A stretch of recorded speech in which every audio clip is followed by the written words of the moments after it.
The MLS just had its yearly massive update, which turns it from one of the most outdated leagues to one of the ones that is the most up to date. There's new kits, there's new tactics, new managers, and lots of new players, but the lack of an addition of San Diego means it's nearly perfect, but of course EA never gets everything right. Still, the MLS is one of the best leagues to use in career mode, and this update just makes things even better. If you've been subbed for a year or more, you'll know how much I love using the MLS. If you're bored of playing in Europe, a trip to North America can make things feel totally new. The league has dozens of unique features, and we can recreate almost all of them inside career mode, even if they're not officially part of the game. Well, no matter what type of save or club you like using, the MLS has you covered. There's 2 fully licensed competitions, the MLS Cup and the US Open, that you can win, and you also have a balanced league where almost any team can win the division in Season 1. Of course, you also have a ton of big name players in almost every squad.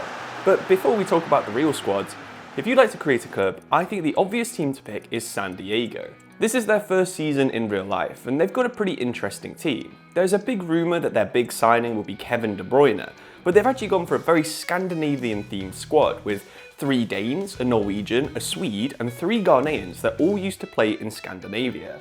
They've also got FIFA legend Hirving Lozano, by far the quickest player to play in the MLS on FIFA, while Anders Dreyer takes the 2nd designated player spot. This leaves you room to sign basically anyone you want in their 3rd and final designated player spot. It could be De Bruyne, or you could pick Thomas Muller, Alexis Sanchez, or literally anyone you want, and that is why I love the MLS. Don't get me wrong, I also enjoy playing in divisions like Poland or Norway, which are at a similar level, but the fact that you'll be randomly facing someone like Insigne or Shaqiri in one game, and then Messi and Luis Suarez in the next is undeniably a pretty fun experience.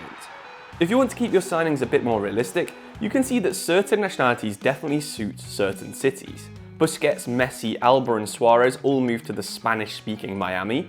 French and Italian players like to move to Canada or New York, while Mexican players like Lozano prefer playing in places like Texas and California. It's super easy to try and follow these trends, but it can easily add another layer of fun and realism to your save. It also adds a lot of replayability to the MLS. Maybe in your first save, you'll try and win the US Cup and US Open double. The next save, you could try and do the same thing while only signing Spanish-speaking players at LAFC. The next save, you could do it with only English and Irish players at New England. Because Spain and England produce such different kinds of footballers, you've got 2 very different saves. Maybe one year you're using Alvaro Morato, and the next year you'll be relying on Andy Carroll. It's a big change, but it's all possible in the same league thanks to the amount of teams and cultures in the United States. The MLS could be even better with the 2026 World Cup coming up, of course being hosted in America. It is a great time to learn about a new system in a new country, while still also enjoying the career mode experience. I'd also really recommend you make a new team while you learn, because San Diego FC might be the next team to be added, but others like Sacramento FC and Las Vegas Lights are also massively linked to be Team 31 and 32. I think all of these teams are worth creating, but especially Las Vegas Lights, because they're owned by an Egyptian billionaire. If you could use your Egyptian connections to bring through a generation of African players to the MLS from Nigeria, Egypt and Ghana, it's yet another fun MLS save. Ethiopians and Kenyans are also common in the United States, so thanks to the new scouting nations, you can scout basically anywhere on Earth. Okay, so hopefully by now I've got you pretty hyped to try the MLS. The only things that might stop you is realism and the official rules. Thankfully, I think the tool that I've made over on my website might make things a lot easier for you this year. I call it the Rules Planner, and it does exactly what it sounds like. It helps you plan your squad using the official rules of the MLS. The salary cap, well, that's easy to keep realistic now because you can enter every player's weekly wage, and the salary cap chart will update the limit to say how close you are to spending the $5.5 million you're allowed to spend. Of course, this season, this has now been increased to $5.9.5 million, and by the time you're watching this video, I'll have updated the site with this year's values. I don't know if you know the difference between the senior roster and the supplemental roster, but the website has you covered there too. I tried to make everything as easy as filling in boxes, which EA already gives you the values for, so you can slowly learn the rules for your own save. Designated players are probably the biggest and most famous rule. You get 3 players that only count as around $700,000 no matter how much you pay them towards the salary cap. This is included in the tool, but even if you don't follow full realistic rules, I would suggest you use this rule because it really does help the league stop being so one-sided. There are some things that the tool can't help you with, so you will still need some imagination to help yourself with the Super Draft, for example. The Super Draft takes every footballer that graduated from university that year and puts them up for selection by the MLS teams. There are 3 rounds, so you get to pick any 3 players you want, but the order is in the reverse of the previous season's league table. Thankfully, this is actually really easy to do on FIFA. As the season ends in November, send out 3 youth scouts to Mexico, the USA, and Canada in March. I definitely recommend buying the best possible scouts, because otherwise it's a little bit pointless to do this. After your scouts have been scouting for 9 months, the season should have ended, so you just need to pick 3 players from each of the scout reports. Quite a few players will have been taken by other clubs, but that's of course exactly how it works in the Super Draft in real life.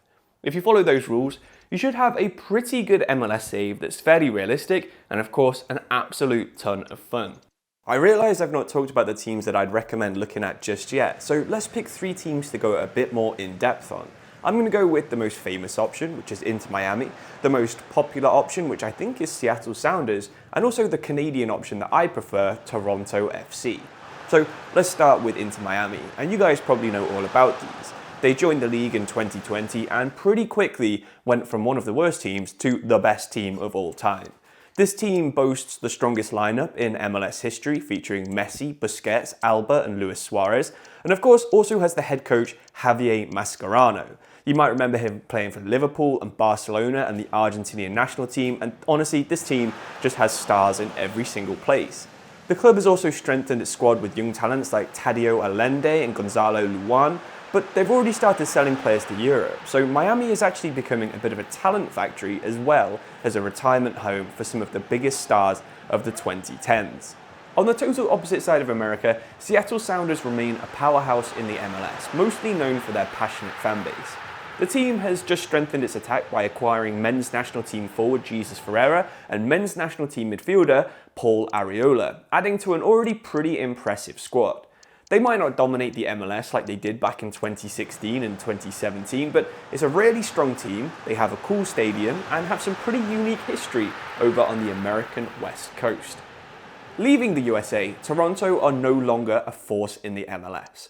You might remember back in 2017 where Toronto won a domestic treble with the MLS Cup, the Supporters' Shield, and the Canadian Championship, making them the first and only MLS club to ever do this. But now they're one of the lowest rated teams in the entire league and the second worst team from Canada on the game. With a mix of pretty old players like Bernardeschi and Insigne, they need to invest in some promising young players from Canada, which thankfully there are actually quite a lot of on FC25. I think Toronto offers the most balanced and competitive squad in Canada, but this is probably also one of the most fun road to glories you can do in the MLS. Why not see if you can do another treble with Toronto FC?